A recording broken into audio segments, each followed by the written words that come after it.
नमस्कार मित्रों, मैं नंदलाल गिरी। एनम भारत में फिर एक बार आपका स्वागत है।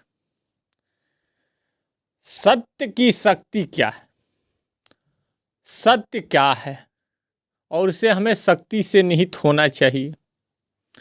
संसार में सत्य को सबसे सुंदर कहा गया है। हमारे शास्त्र भी कहते हैं कि सत्य के लिए किसी से भी संघर्ष करने के लिए स्वयं को सदैव तत्पर रखना चाहिए। एक सत्य ही तो है जो मनुष्य को 100 झूठ बोलने से बचा लेता है। सत्य की ऐसी महत्ता महिमा होते हुए भी 100% संसार में असत्य का बोलबाला बढ़ा हुआ है। हालांकि असत्य का आश्रय लेने वालों को सदैव यह स्मरण रखना चाहिए कि अंत में विजय सत्य के खेमे का ही वर्ण करती है। वास्तव में जहाँ सत्य है वहीं धर्म है और जहाँ धर्म है वहीं विजय है।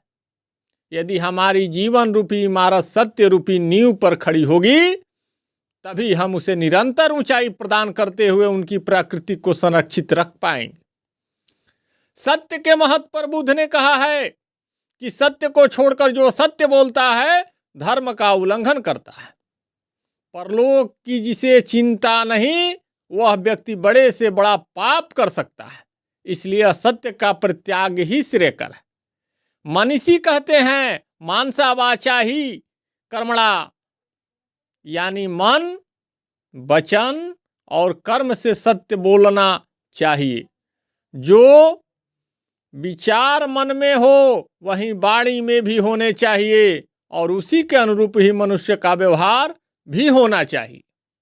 इसमें कोई संदेह नहीं है कि मन वचन और कर्म से अलग रहने वाले पूर्ण रूपेण सत्य का आचरण नहीं कर सकते। गांधी जी जैसे महामानव सत्य को निरपेक्ष सत्य के रूप में ग्रहण करते हैं। सत्य को ईश्वर का पर्यायवाची बताते हैं। इससे अपनी नीति का हम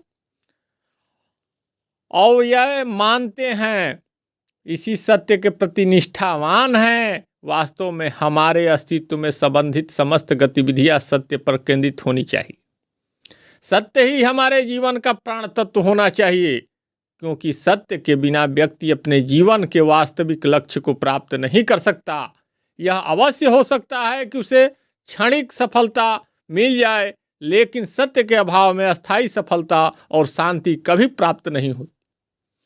समय अवसर किसी की प्रतीक्षा नहीं करते। तो मित्रों, ये ध्यान देने की बात है, सत्य पर अटल रहना चाहिए, धर्म पे अटल रहना चाहिए, अपने सनातन धर्म के प्रति वफादार रहना चाहिए। धन्यवाद।